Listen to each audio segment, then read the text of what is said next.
What's up, Enduro guys? This is your program for the 23rd of June, and we're going to pick up on the squats that we did last week. 10 lots of 10 for ultra volume with 60 seconds rest in between, and you're going to go up in weight 2.5 to 5 kilos. Now that's dependent on what you did last week.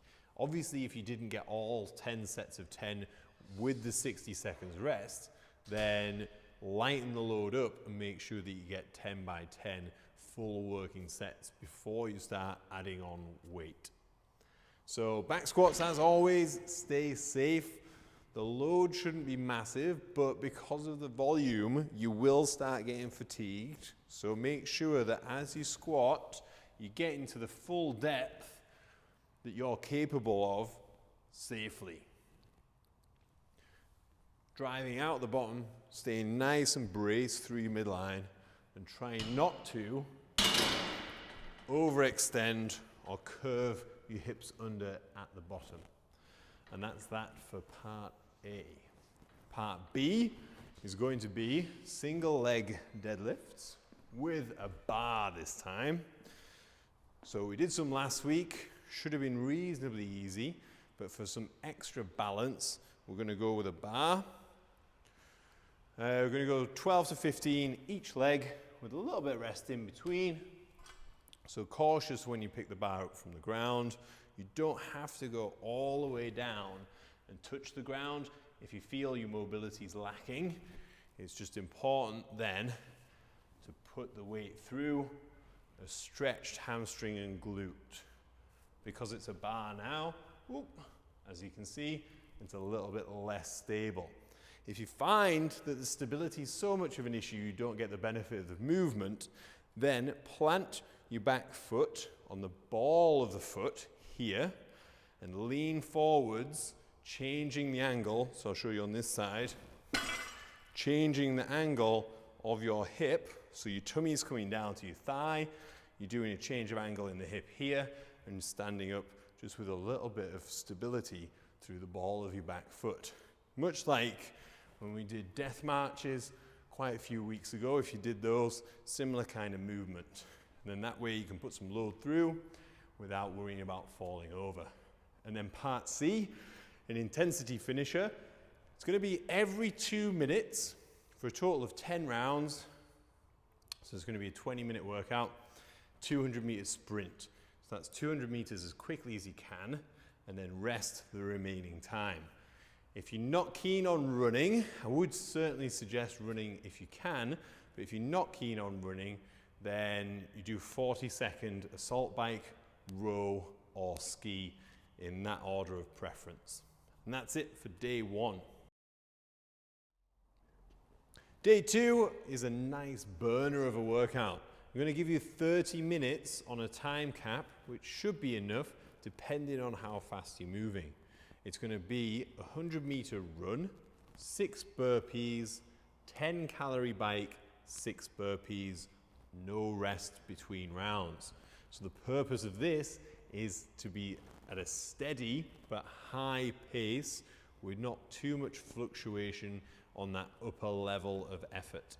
So the burpees you can do reasonably fast and then out for the run, come back, burpees, back on the bike.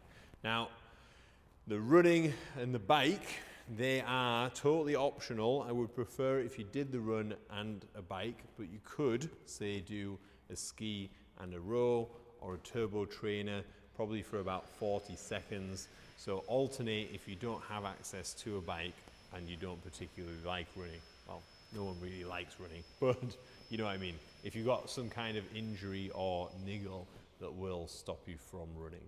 And the burpees, nice and simple. Keep them dynamic, so try not to get all soft and take a step back and then lie on the ground and then take a step in. I'd much rather you did them more explosively, so off the ground temporarily, lie on the ground, and then pop and extend your hip at the top. Even if you have to take a breath at the top and you're not moving continually, I'd rather you did that style of burpee than a continual grind. And that's it for part A. Part B is going to be on the minute, every minute. Minute 1, 4 to 12 toes to bar. So toes to bar is very variable in the number, obviously 4 to 12, because it might be a difficult movement for you to do a total of 12 of. So scale down. If you can't get 4 toes to bar every minute, scale down to straight leg raises or knee raises for 12. Then rest the remaining time of that minute. Make yourself, take yourself to a barbell where you're going to do 6 reps at 50 to 60% of your 3 rep max deadlift. Today, it's a grip workout, so try not to rely on a mixed grip if your grip's going. Instead, a hook grip if you can, or even better, no hook or mix. So a nice extension, safety through your midline, bracing the whole time. You're going to be a little bit out of breath, but it's not necessarily a capacity workout, more a grip and a hip workout. And that's it for day 2. Day 3, over onto the bench. This is on from last week, bench press, 10 by 10, similar style to the squats. So increasing weight, it's going to be 60 seconds between each set at a weight that if you didn't do all 10 sets of 10 last week at the same weight, then choose one this week and hit all of the working sets the same. If you did that last week, then increase a little bit. It's important that you set your back before you start pressing. So on a bench press, it may look like an easy movement to do technically because you're simply just taking the bar off and you're pressing. Now this is how a lot of guys get funky shoulders because they haven't set themselves back properly to start with. So before you do any pressing, make sure that, imagine I'm lying down on the bench, you're going to squeeze your shoulder blades back, overextending your spine, and then there's a lot of lat engagement to stabilize the shoulder in a backwards position, and then bracing through the midline, locking that down before taking the bar off.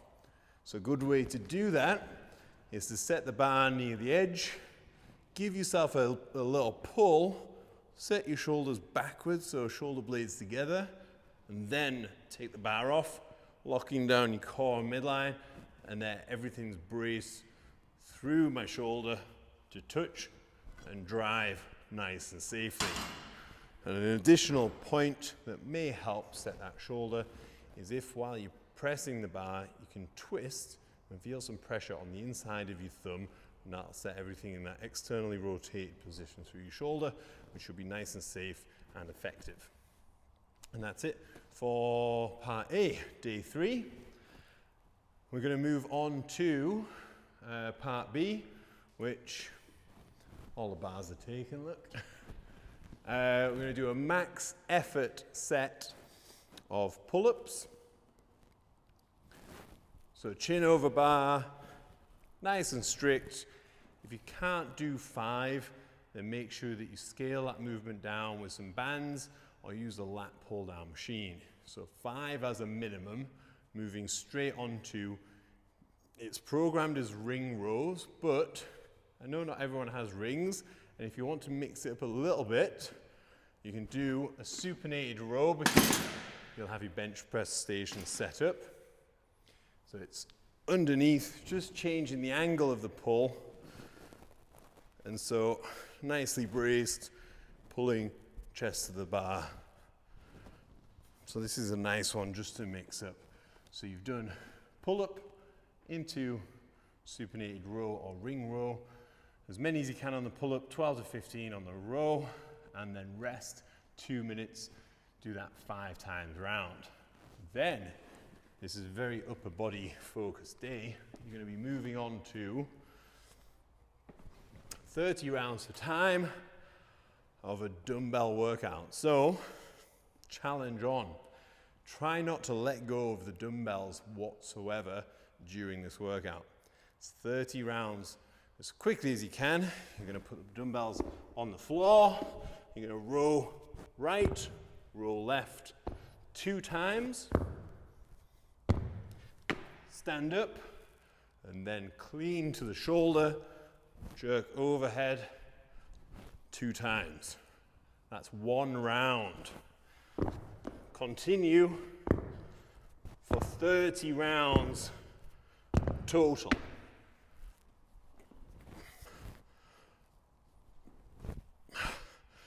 And that should see you right on some super light dumbbells. So try not to go crazy on the weight. If you go too heavy, then it'll turn into a massive grind. What we want to do is make the weight light enough so that you can get some capacity work and add on lots of assistance benefits from all of the part A and B work that we just did. And that's it for day 3. Moving on to day 4. You're going to do a rowing machine,